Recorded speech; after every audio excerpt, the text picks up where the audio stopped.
Welcome back, listeners. Quote unquote with KK. Today we are discussing the issue of cryptocurrency. Let me set the context to what we are going to discuss and who we have invited for our podcast. Back pre-COVID days, I attended a marathon 3-hour talk given by Dr. Ashwath Damodaran on cryptocurrency and its valuation in Bombay. And he concluded that crypto has no value and no store in value, and its valuation is fairly arbitrary, including the value of Bitcoin, Ethereum, and so on. And very recently, he altered his views and he now thinks that crypto is the new gold, which people are mining, given its rarity and its shortage. And during pandemic, there was a huge surge in various cryptocurrencies across the world. And on the other hand, many countries also banned private cryptocurrencies or are planning to issue their own digital currencies managed by their own central bank. And in this whole crossfire, closer home in Q1, we saw the ban on cryptocurrency being removed by our Honorable Supreme Court. And then there was the whole blasting of ads and other cricketing events by different cryptocurrency exchanges and derivative products. And as a result, we saw this growth in the number of users and investors to about 1 million. And India became one of the major buyers of crypto assets and now hold around $0.5 billion. And recently in our budget, these assets have been bought into the tax ambit. Now go around on YouTube and various social media channels that have sprung up. There are various varied and divergent views and maybe misleading views on the current policy and taxation announcement and the regulation of crypto in India. To clear all the air around this and the direction of crypto regulations in India, I have called one of my fellow angel investors from Mumbai Angels, Ajeet Khurana, to talk on this. Let me take a minute in putting his solid profile forward to you and why he deserves to be an authority in India to talk about this. So Ajeet and I go back 2010 when I was starting Bangalore Angels with my friends from Mumbai Angels. And we enjoyed investing into a couple of startups, and some of them we have successfully exited also. Just before the pre-event, we were just reminiscing some of the work and what we enjoyed doing and working together as well. However, Ajeet and his career has taken a very 360-degree turn after being an angel investor when he became the CEO of Zebpay, which is one of India's crypto exchanges. And then later on, he was part of the blockchain and cryptocurrency committee, which fought and put the thought leadership forward to fight the ban against cryptocurrency in India, which was ruled against the government. And we could see crypto being traded once again. And all the effort and work done by Ajeet and his colleagues have paid off. Moreover, Ajeet has been a serial entrepreneur. He has done several startups. He works on mentoring and guiding startups, not just in the crypto space, but he has also guided and mentored successfully some of the startups that we have also invested. And because of his good work, we have got several multiples of returns as well. So I'm really glad that Ajeet has been part of this podcast today. And I welcome Ajeet to our podcast show. And thanks, Ajeet, for joining us and spending this time and clearing the air on several misconceptions on crypto and digital currency. Hey, Ajeet, let me start with a 101 question. There are a lot of people saying a lot of things. What is crypto? What is Bitcoin? What is digital currency? What is blockchain? Could you take a few minutes and just clear the definition of what all these are and what is the thing that the government wants to ban or regulate in the future, and the government wants tax from the profits of trading or holding or creating it as an asset which they want to now bring under the ambit of the regulation. Got it. So first let me tell you why the need for such reactions and extreme views and also confusion arises. For example, when net banking started, or decade and a half later, when Paytm and digital wallet started, why did we not undergo such confusion? When you move from paper money and check-based systems, because the underlying technology, the business processes, they were never known to the users. Like, for example, people didn't have to find out when you have your data stored in a bank, where is the data actually stored? Where is this cloud? Is it within India? Who controls it? Those issues, while they may be relevant to experts, they were never known to the users. However, what has happened with crypto is because automatically start talking about things like blockchain. We start talking about decentralization. We start talking about the fact that you can mine, effectively print your own money if crypto is money. Because of all of those things, we have rightly or wrongly introduced a lot of technicalities and business processes into the discussion as opposed to remaining at a very simple level. So while the crypto lovers, if I may use that oversimplified term, actually love to talk about how the world will change, how blockchain will create decentralized structures, there are some other people, typically people who have an investment background, typically people from the stock market, but also other forms of investment, who will just look at the speculative element or the market forces element of crypto and feel that, this is completely wild. This seems to defy all common sense that they may have developed in investing in gold, real estate, stock market, startups, or whatever other asset classes. And this just doesn't make sense. It is not sustainable. So what has happened is that effectively we are all playing the nine blind men and the nine blind men and the elephant. We are all touching different aspects of crypto, and which is why you will hear some people say things like, no, blockchain is very good. We support blockchain, but we don't support. Not realizing that a public block, which is a blockchain that is not owned and controlled by one entity, cannot run without some sort of a token. So you can have tokenless architectures, but then those are necessarily controlled by a central entity. So coming to your specific question, see, I think I can just exit the help of an example. So I want to send you 100 rupees from my bank account right now. Whether I use a UPI or NEFT, RTGS cannot be done for 100, IMPS or whatever. I will basically instruct my bank to give money to your bank with details as to what your account is. So my bank, let's say HDFC Bank, has tons of hardware, software, people, building, all running their digital infrastructure to facilitate what they call net banking, which will then, because of the way it works, send it to your bank, which let's say is ICICI Bank, which has its own infrastructure, procedures, software, security mechanisms, and the money reach.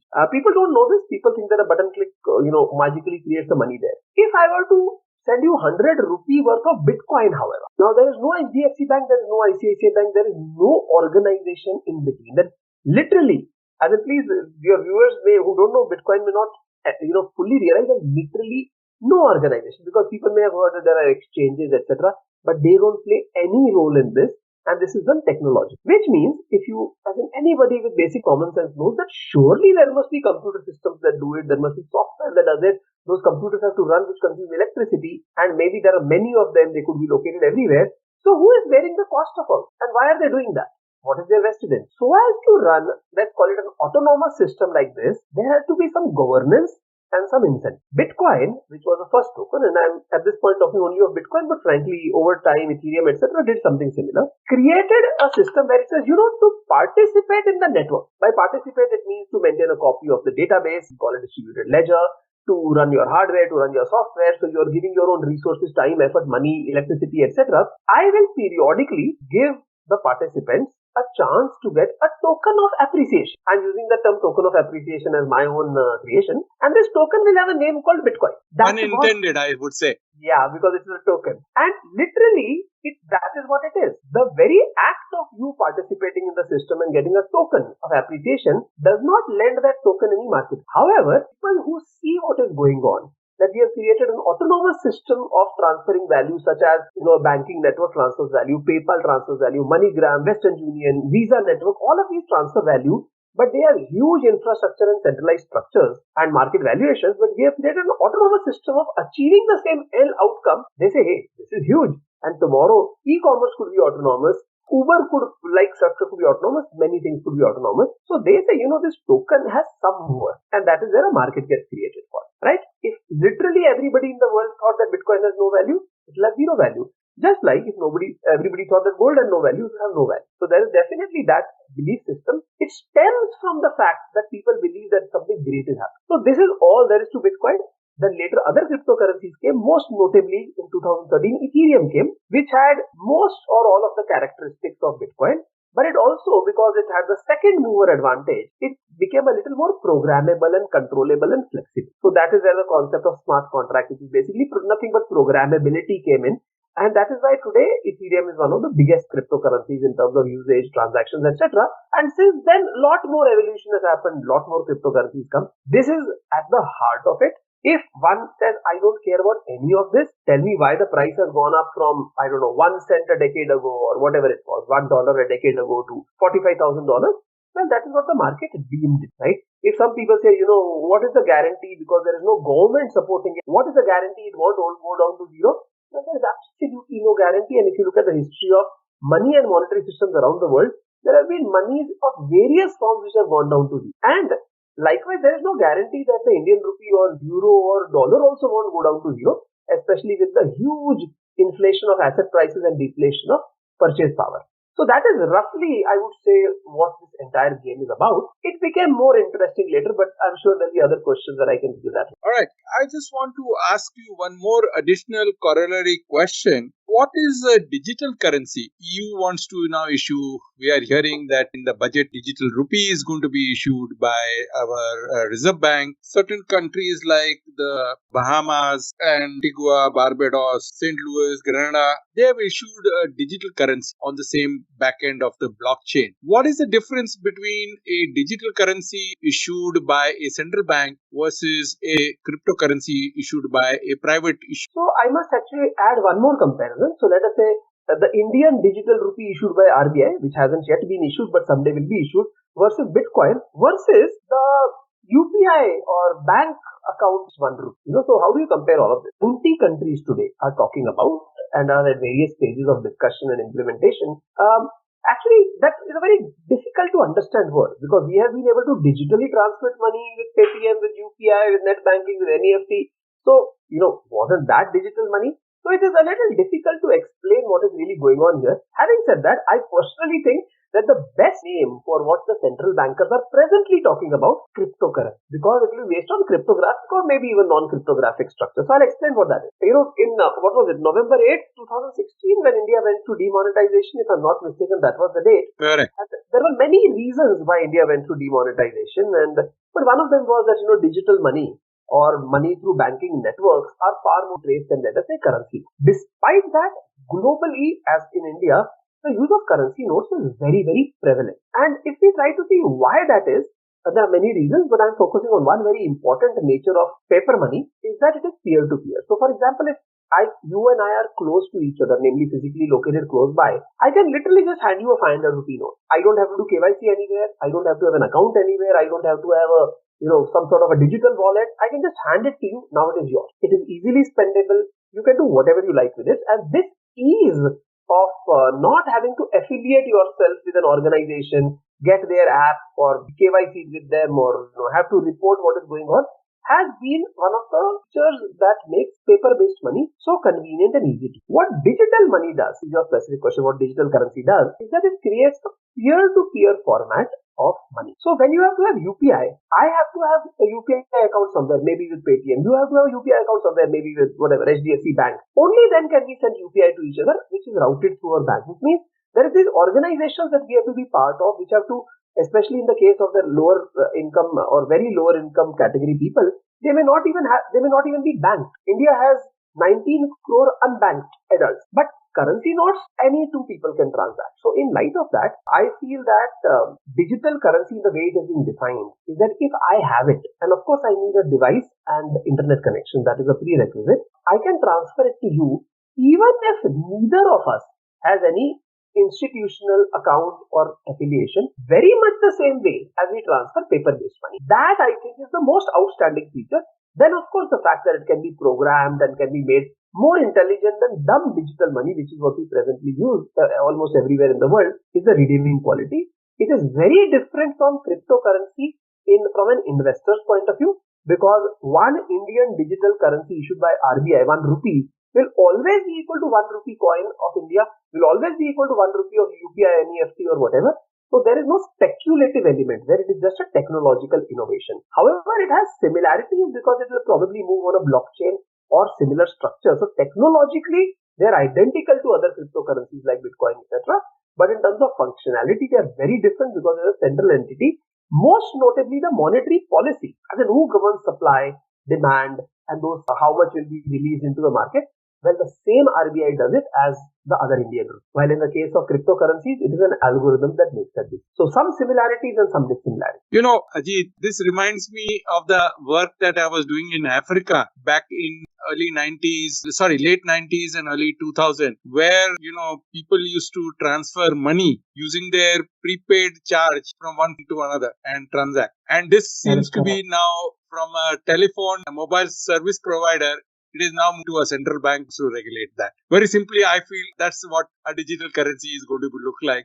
in the future? Yeah, so when you were to exchange mobile phone prepaid charge, you were definitely transmitting the sovereign rupee or whatever the currency, Naira or whatever, Naira to each other. But what was also happening was that its use cases were literally that it was as dumb. It was a digital representation of money and value, but it was as dumb. By dumb, I mean non-programmable as the paper route. However, with blockchain, because there's an Correct. underlying internet-like structure, there might be programmability and ability to build apps on top. Pretty much like the difference between a feature phone and what we use currently, which is a smartphone. Both of them could make Smartphone. phone calls Got it. probably as easily, but smartphones allow the creation of apps, and that is the big. Hey, Ajeet, I want probably articulate the journey that you had fight against the government when you were part of the committee on the blockchain and cryptocurrency presenting the industry and winning against the ban order. Can you give me your thought process? What was it that the court bought in and removed the ban? Because that becomes the preamble for future regulation of this cryptocurrency and this what the government is now propounding to do all in the future. So, and maybe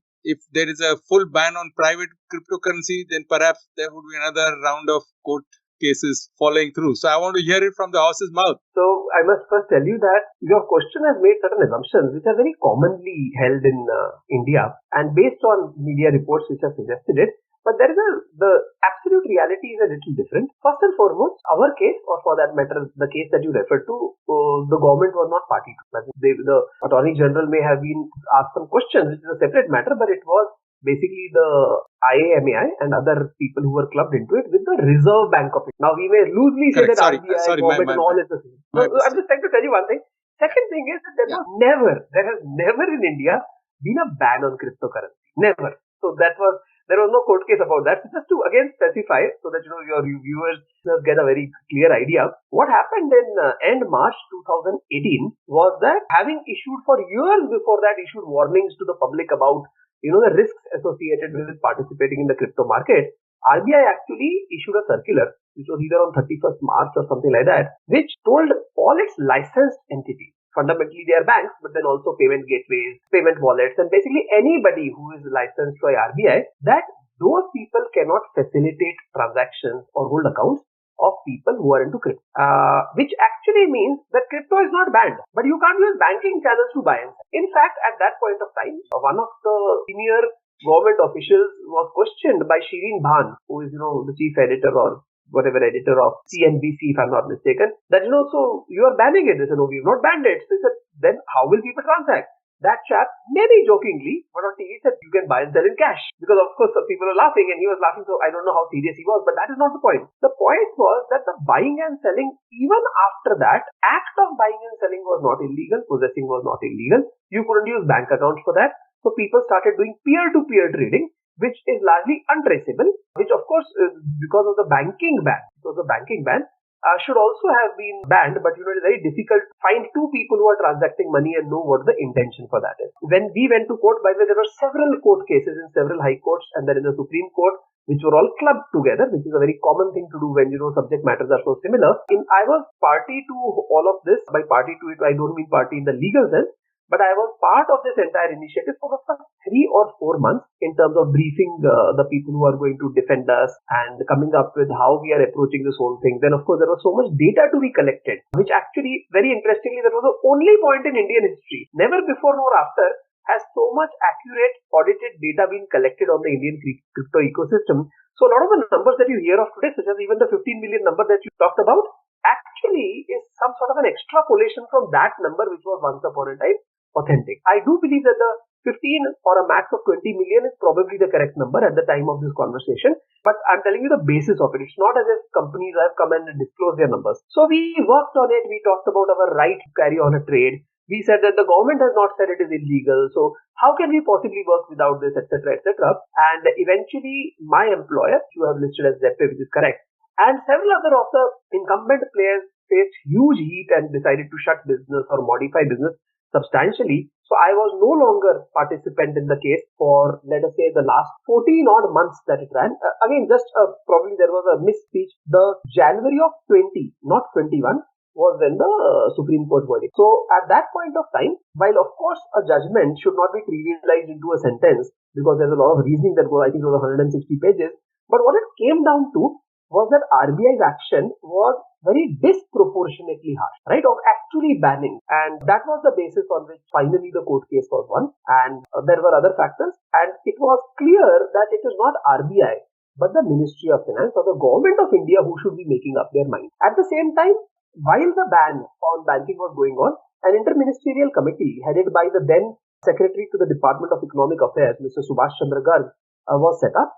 And they, in February of 19, prepared a report which was effectively banning. Of course, once again, one word like banning does not capture like a 50-page report or even more than that. This became public in August of 19, some sort of a media leak. And when in the budget session of 21, about a year before we are recording this, the Lok Sabha agenda for the first time listed the bill that probably was the same that was created earlier because it listed the banning of private cryptocurrency. Monsoon session didn't see it. Winter session again had it on the agenda, did not come up for hearing. But one very interesting thing happened in the winter session, which was in end of 21, that most parties had started saying that banning is not option. And towards the end of that session, when we were thinking the bill may come up for discussion, Reserve Bank of India again took the view that banning seems like the best idea. Then it came up in the budget session where tax provisions were clarified and specified. Some people were like, okay, we were expecting to be like shot dead. Instead, we have just got a blow on our face, so it is better than being shot dead. Some others felt that the tax provisions were unfair and the tax provisions are not come into action at the time of this conversation. Probably some more clarifications could come in. But all along, one very interesting thing that happened is that the RBI, which I would say largely has held the view that it is against cryptocurrency and that it thinks it should not be allowed, it talks about banning. I don't think there has been any clarification as to what banning means because these are non-trivial things. But amongst other things, the RBI started using relatively stronger language than this. So, for example, the governor, I think, said that it has not just does it have no value, it does not even have a tulip, referring to the tulip mania. Tulip, correct. Yeah. And then the deputy governor came and said that it is even worse than a Ponzi scheme. As in, not just is there a Ponzi scheme, it's worse than a Ponzi scheme. So the Reserve Bank of India, I don't think we can say it has tightened its stand, but it has become more vocal about its stand against cryptocurrency. And it has said that all things considered, all things considered, banning seems like the best way forward. So that is the entire journey that I have. I really appreciate setting the whole context of what has happened so far. I want to shift gears here and understand what are the fears of not just Indian government and reserve banks or the central banks, but across the world there are reservations, and these could be ranging from money laundering, investor protection, supply demand, safe havens, and using for antisocial and terrorism activities, then the technology and safety, pricing, valuation. There are tons of issues where various government and regulators, including the central banks, have certain fears of block of blockchain in their minds. Perhaps I would say that. How perhaps allay some of these fears, having put this whole context of where we have come journey in this country? Why are the central bankers so averse to having a crypto or a private currency? Do you think that their role is going to get over, that they will not be able to manage regulate the money supply, interest, and whatever they need to do to manage the monetary system on their country? Or are they going to feel powerless and have no policy or control over this private cryptocurrency? So what's the overarching fears that I would love to first get? And then let's talk about how do we create an enabling environment and a regulation to manage this, which is a win-win for everyone. Okay. So just as a little tangent before I answer before I clearly and directly answer that question, see, the word private cryptocurrency is a very strange word. It is private in the sense that it is not created by the government or governmental agency or institution. But in reality, the bitcoins and the ethereums and stuff are not private. They are actually owned by every human being who chooses to participate in that network. So in the crypto world, these are referred to as public cryptocurrencies. But in the regulatory networks, these are referred to as private cryptocurrencies, which is a very interesting thing. But now answering your question. So if I were to take several of the things you listed as concerns and I were to try to put them into buckets, I must begin by saying that, I'm not, and frankly, nobody is saying, let there be cryptocurrency, the rest of our existence be damned. I think we definitely want to live in a society which has rule of law, where there is safety, where there is equality, where there is justice, etc. So I must actually agree that a lot of concerns that governments have are very genuine. Now, how do you, instead of allaying those concerns, because I've already agreed that they are genuine concerns, I want to put some perspective on it. So let's begin. The first concern, okay, let's list the four big concerns. It will be used for wrong purpose, and those list of wrong purposes can be infinite, right? As in, some of those sound so bad that I don't like to talk about them, but using it for wrong purpose. Second is evasion of taxation. So there is some form of taxation, even in countries which don't have taxation, there may be some other form of taxation like structures, and the government will lose track of its ability to monitor transactions, and it loses revenues from tax. So that is the second one. The third one is about consumer protection, that people will be taken for a ride and the small guy will suffer and the big cunning guy will take away all the money. And I think that all three of these are very valid. And probably if I have to add one more, while this may not be a concern for literally all countries in the world, but any countries that have capital control norms might worry that capital flight may occur. For example, the Indian rupee is not completely floating or convertible. There are restrictions on how much money you can take out of India and for what purpose. In crypto, the fear is there may be capital flight and you may take them away. I agree that all four are very genuine concerns. But let us address, because I think that one way to address them is by not addressing them and say, just ban everything. And then we should not want to face this. That could be one way, and several people are saying that is the only way. I think that if we had done that, we would not even have allowed the internet to go. Because internet also bad things can happen. Bad people can communicate and not be monitored, etc. So without stretching that analogy too much, first is the use of crypto for bad purposes. I think that, that is a genuine concern. I think that if somebody is making, let us say, a ransom demand, they will not give you their RTGS and NEFT details and send money there, right? As in, I think that will not be the case. But at the same time, what is the most misusable form of money? It is currency notes. And if you look at the actual studies that are coming out, one was from the from the state of Washington, where some study had been done. And there are some studies here and there, including some numbers coming out from India, which show that while cryptos may have definitely been used for bad purposes, but compared to currency, it is literally like 1/10,000th or less. So we don't use this reasoning to say, let us ban cash. And we have not said cash notes should not be used because they are so heavily misused. So I think that we have to find other mechanisms to accept that there is a certain degree of anonymity, but we have to live with it. Just like there is fake news spreading on social media, we don't say let's ban on here. Second thing is around the evasion of taxation. Now there actually trying to ban it worsens the situation. For example, all of crypto where transactions take place could be divided in types of locations. One I would call dark pools. By dark pools, I mean people don't know who is transacting with whom when those transactions are happening. And the second is lit pools. Lit pools is where there may be an element of KYC. Maybe the identity, the bank account, the location, the address and stuff might be known. The good thing is that in a blockchain, A gives to B. Nobody knows who A is or B. B gives to C, gives to D, gives to E, gives to F. But F has taken this money into their some crypto exchange which did KYC. So now we know who F is. The moment we know who F is, we can ask, okay, you got money from E or you got crypto from E. Who is E? Even if the person doesn't know, you say, okay, I was on exchange ABCXYZ.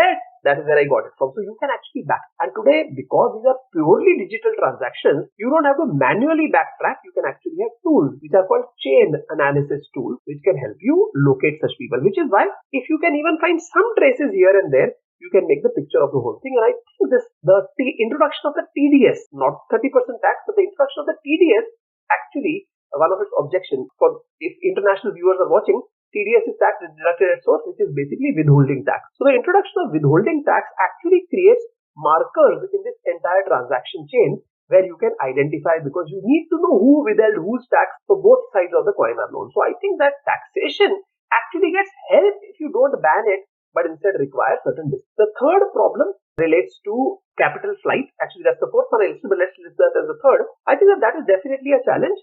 And different sovereigns who have different requirements can implement certain ring-fence mechanisms in the meanwhile, which people in the crypto world will very much hate because they feel that is to avoid that crypto came about as a universal global currency. But at the same time, at least to get started, that is one of the things that could be done, that you can buy and sell and transfer in a closed user group or into a, within your exchange or within 5-10 exchanges.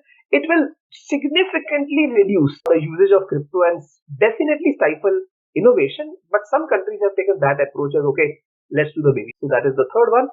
And the fourth one, which actually I've forgotten as to what I had listed, was one of the concerns of the consumer protection. Consumer protection, I think, is the only consumer and fraud protection, I would say. Yeah, correct. Consumer fraud, forgery, etc., Ponzi scheme, etc.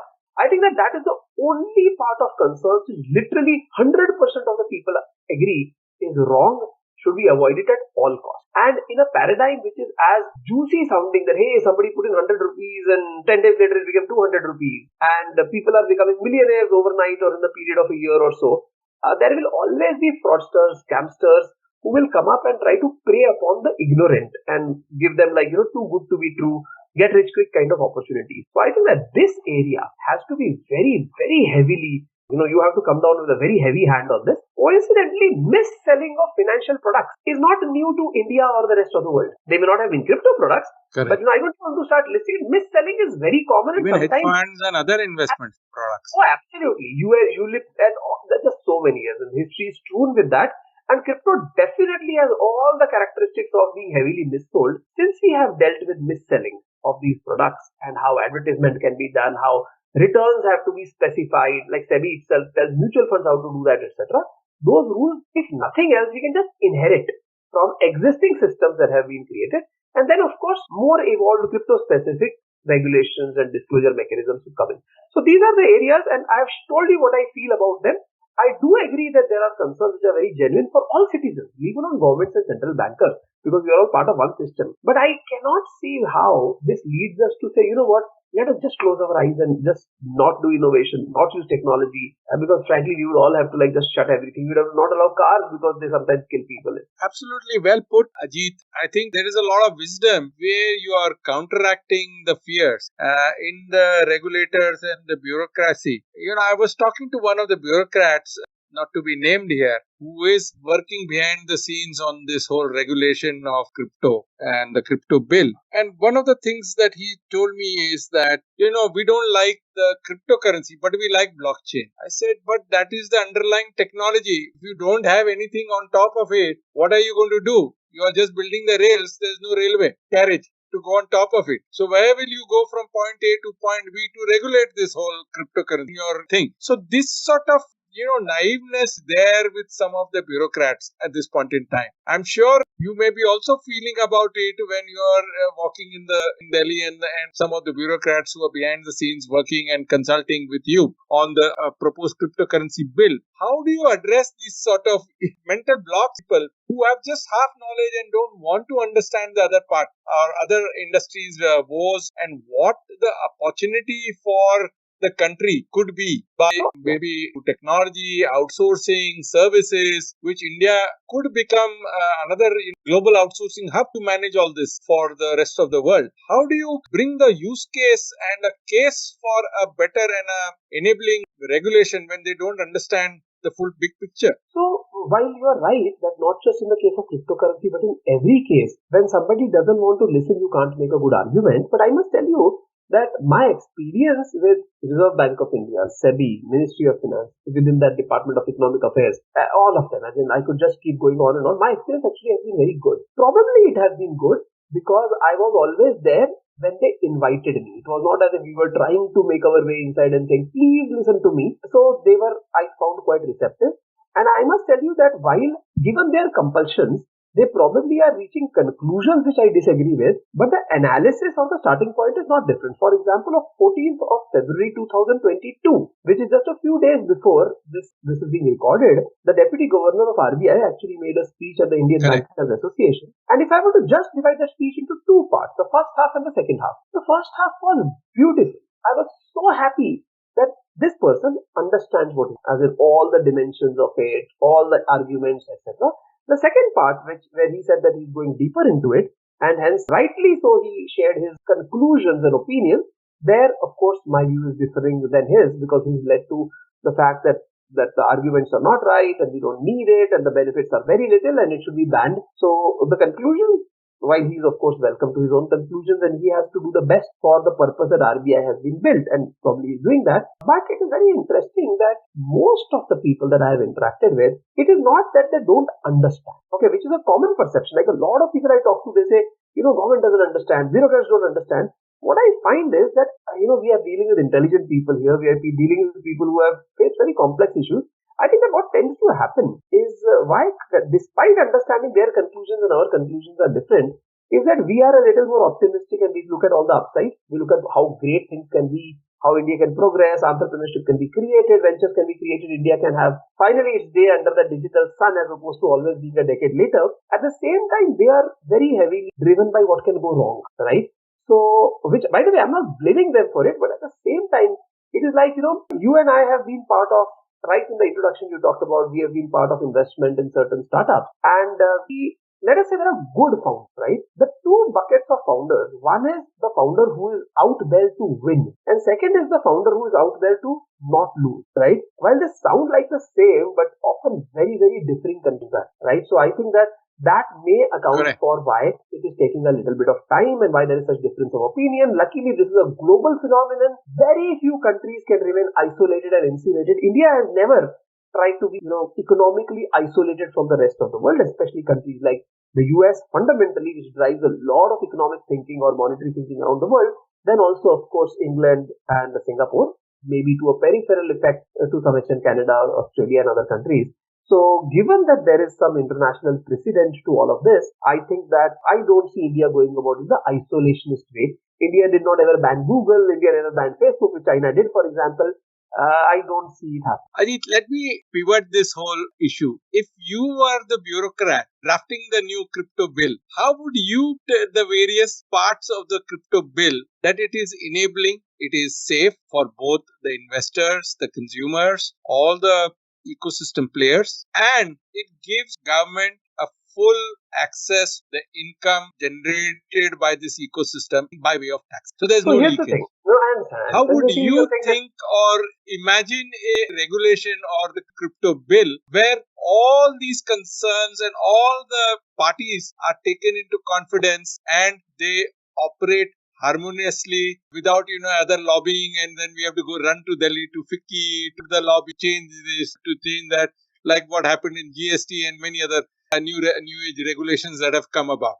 Let me first begin by a very high level answer that I think it cannot be done, not just in crypto, but in any sphere of regulation, whether it's banking or GST or any of those, because the environment is very rapidly changing. Even if it takes a few months to draft such legislation, leave alone a few years, the world of crypto is just so fast moving that every underlying assumption changes. Having said that, are we hopeless? Not at all. Let's look at what some of the other countries have done. I would say that if you look at what England is doing, what America is doing, what Singapore is doing, although there are shades of difference in all of these, you don't need a crypto-specific bill. I think that is the problem. That sort of thinking that, just like Malta or Cayman Islands or Estonia, they have crypto bills. Like Malta has the Virtual Financial Assets Act, right? And other countries also have a Digital Assets Act. I don't think that is required. Where is America's Digital Asset Act? Where is Singapore's Digital Asset Act? Where is England's specific Digital Assets Act? What I'm trying to get at is if you see the fairly advanced economies which do stakeholder consultations and know that all of these processes are evolutionary and never perfect, the approach that they have taken, and by the way, I hope that your listeners understand that I'm naturally oversimplifying, otherwise this podcast would have to continue for days, not minutes and hours. But it is still... No, I understand, because this goes to 300 million listeners across the world. Some of them crypto naive, some of them will be crypto maniacs as well. Yeah, so I would say crypto maniacs are a very good term. Thank you.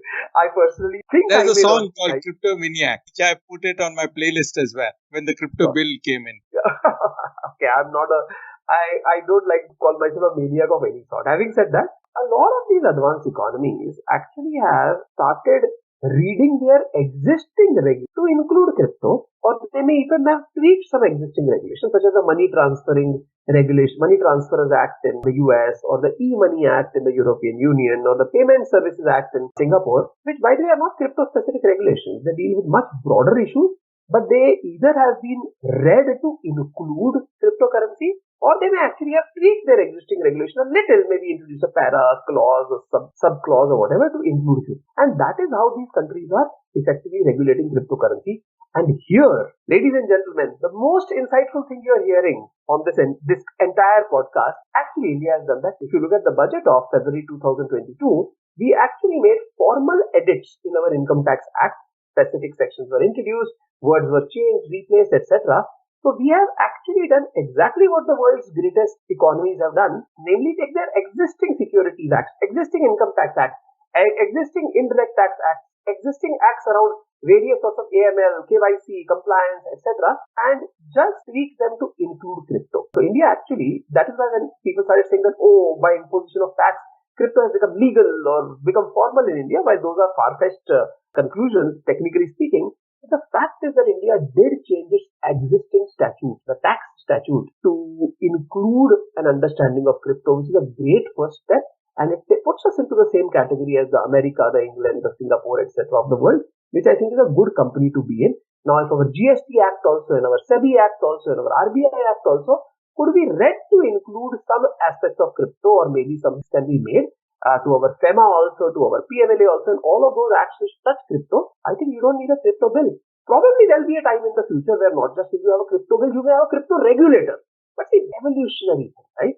So we will see that as it comes. For now, I think the Indian legal system is robust enough to just make minor modifications and coexist with cryptocurrency. A great summary of what could probably be the new regulatory framework, other than just a new bill that we are keep reading the leaks and the hacks of it in the media these days, and maybe some bit of in the fake media as well, fake news media as well. I want to take up a few points of people, and these are people who are fairly high on the financial markets chain, like JP Morgan, Jamie Dimon, who was very much negative. He said it's a fraud and it'll die, but it's not. Similarly, you have Elon Musk doing the other side of things. To be having some sort of players in our financial markets who seem to be making statements, and it seems to probably look like whole cryptocurrencies are fairly speculative asset. What can we do to make this look a bit more stable asset? And I want to just add another corollary of some work that we were doing, create a hedge in our own algo-based hedge fund on crypto. We looked at and analyzed it, and we did a lot of depth in the market. Then I'm talking about 2017. Now, there are various sides to this coin of it will exist, it will not exist in future. And that is what I be one of the reasons why these regulators are also thinking that it's a passing fad and it may probably die down. What is your take and your message to the regulators and the people in the financial markets here? So, just two parts though. Right? One is, you did not list Warren Buffett, but because Jamie Dimon, while he did speak negatively about crypto, shortly thereafter, JP Morgan had desks where it was helping their customers get into crypto. But Warren Buffett, Charlie Munger, and a whole host of other people have since day one been constantly opposed. Somebody like Nassim Taleb was initially seeming like he was pro-crypto and now he seems anti-crypto. You gave the example of Damodaran and how he has valued crypto, etc.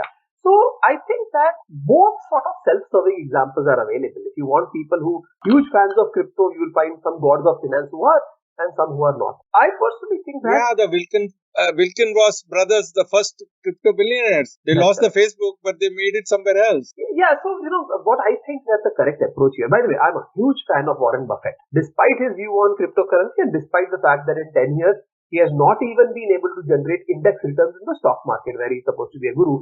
But despite both of those things, I hear his advice and I think there's a lot of sagacity. So calling the sage of Omaha, I think it is definitely, the moniker is worth it. But what I'm saying is that how does one deal with this? As in, like, on the one hand, I say Warren Buffett is great. On the other hand, I say that I disagree with him on cryptocurrency. So am I greater than him?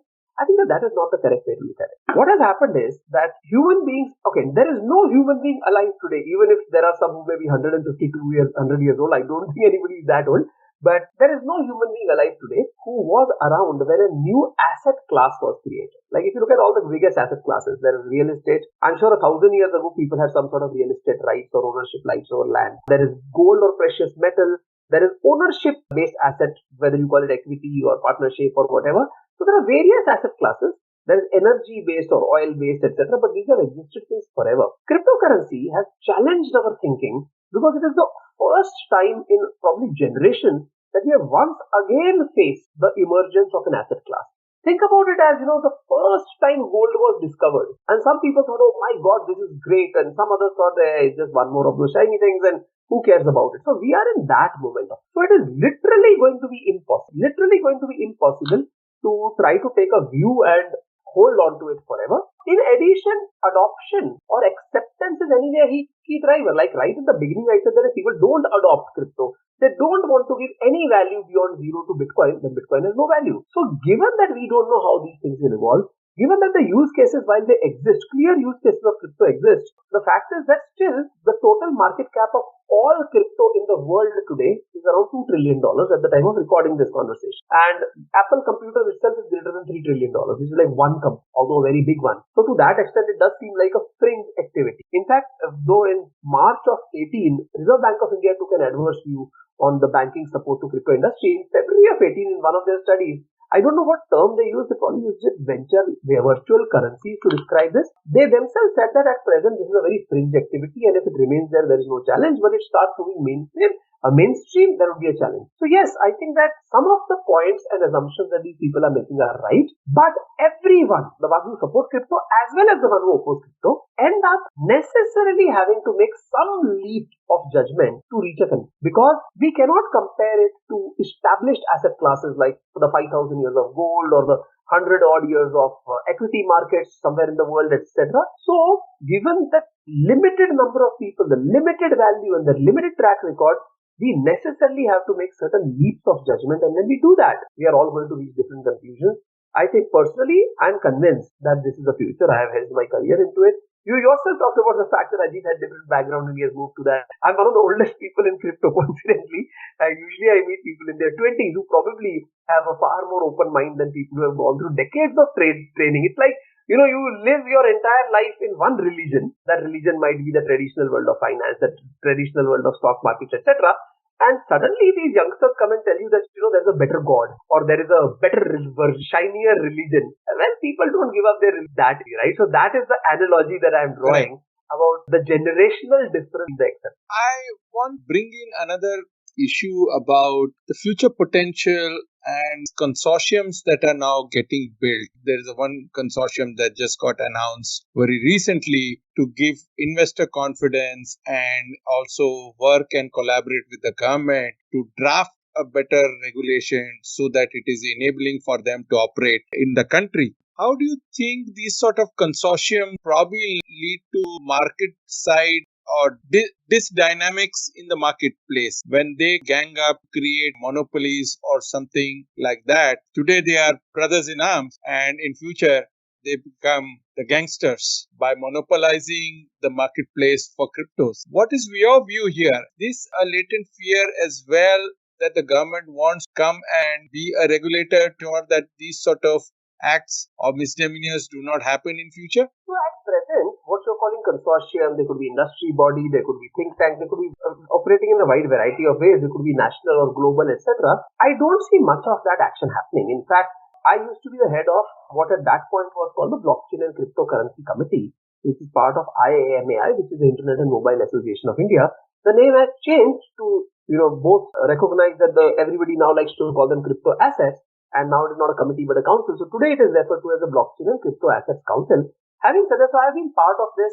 We have represented to various agencies, SEBI, RBI, Ministry of Finance, etc. This is old news. I'm no longer part of it. But I must say that if the intent of these bodies is good, for example, in the software industry, NASSCOM. I think NASSCOM has played a huge role in making India the software superpower. If the intent and attention and cohesion of these groups is good, lot of good things can come out of it, to the extent that, because take the case of the advertising industry. Advertising prone to exaggeration and almost sounding like lies. So advertisers themselves got together and set up ASCII, which is the Advertising Standards Council or Committee of India, I think it's council. And they now, monitor or, pass some judgment on situations that arise in terms of truthfulness in advertising.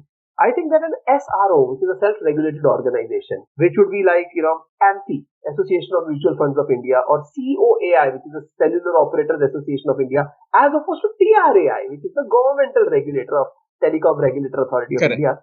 I think that the SRO, which is a self-regulatory organization, is the need of the hour. There is no doubt about it.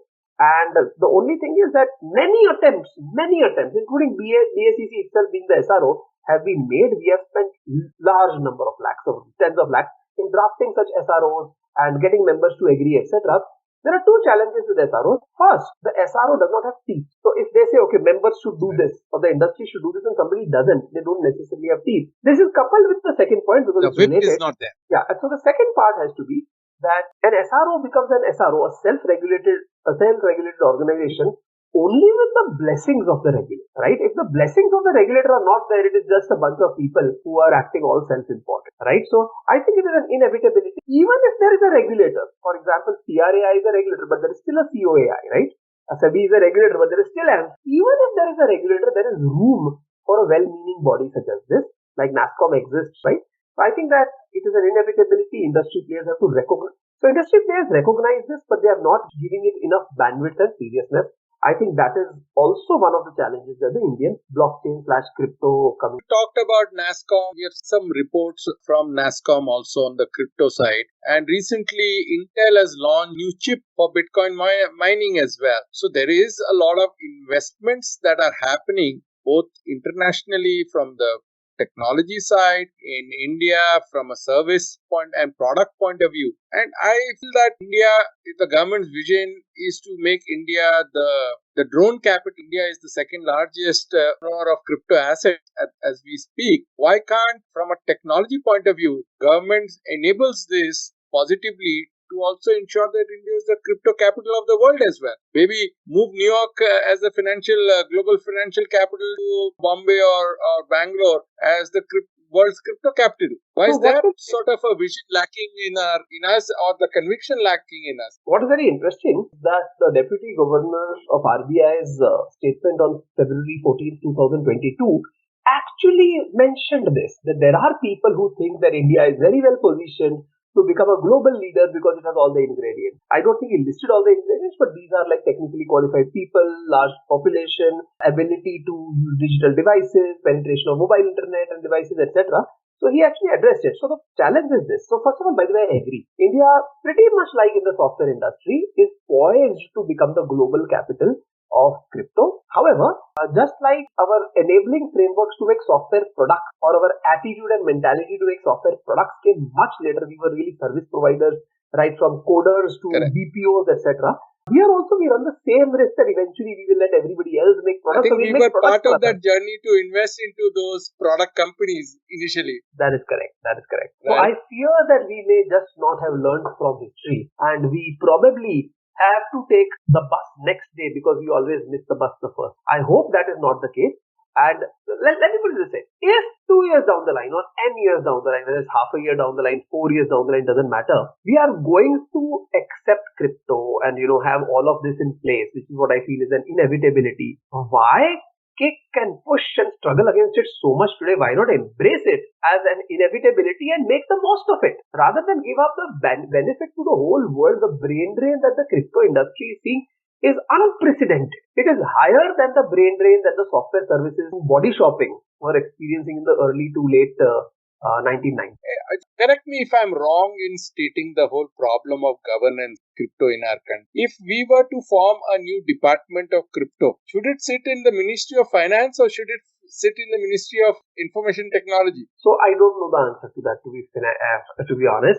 And I just hate the very idea that, a turf war of some sort would be triggered and nothing would move, etc. Which is why... No, I'm just trying to simplify.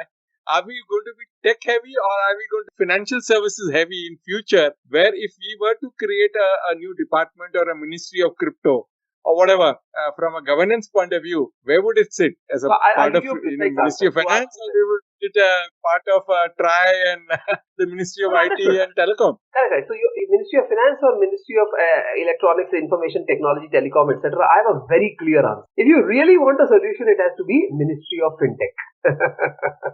Okay, you hit the nail.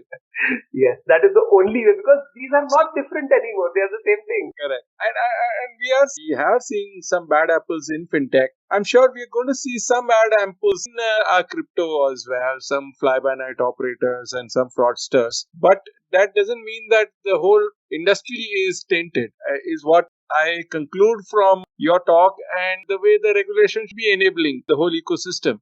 Before I part, Ajeet, what is this stealth mode that you're working on? So I have been an entrepreneur a few times in my life. First, I'll ignore student time, semi-businesses I might have done. Still, I remember very fondly, but even if we don't call them as entrepreneurship, though I thought they were. First time I became entrepreneur in the year 94, then in the year 2004.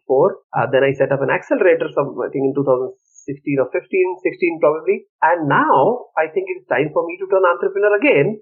And because it's stealth mode, it is like, so that's like saying secret. So if I tell it to you, it won't be secret anymore. So I'm not going to tell you the details of it. But yeah, I'm Yeah. entrepreneur again. Lot of stuff over the last few years I've been thinking about building in my head, etc.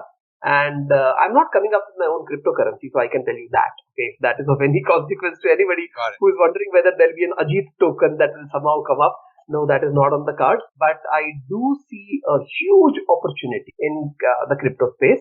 I find myself uniquely positioned to take advantage of the relationships and knowledge I have. So let's become entrepreneur again. Excellent. Ajit, I wish you all the best. And, as you have navigated some of our angel investments very successfully, I feel that the entrepreneur hat that you wear is obviously going to turn very bright in a sunrise industry which is emerging in India and growing very steadily. Let's hope that the regulation and the bills do not be a party pooper. That's a big risk and on us. Personally, we thought we will list our REIT as a token, and then we pulled back after legal opinion and all that what happened during the COVID pandemic with various stakeholders making cross-purposeful statements, and we thought we will go the paper way at this point in time when we are going to exit our investments into the markets. But we are keeping fingers crossed. The enabling environment and the markets are mature. Maybe we may partially do a dual listing if that is possible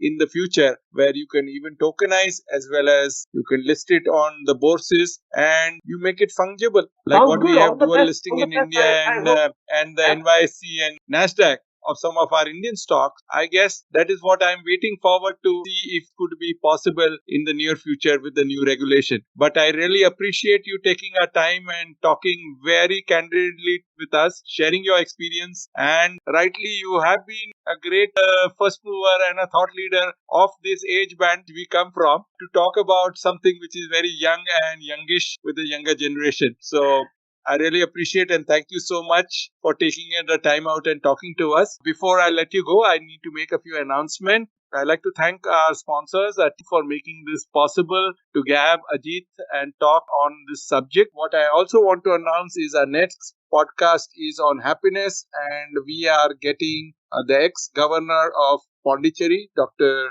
Kiran Bedi, to talk about good governance and happiness. And I hope to come back soon and talk about it. Thanks, Ajeet, for being our guest on the show. Thank you very much. Good luck. Bye-bye.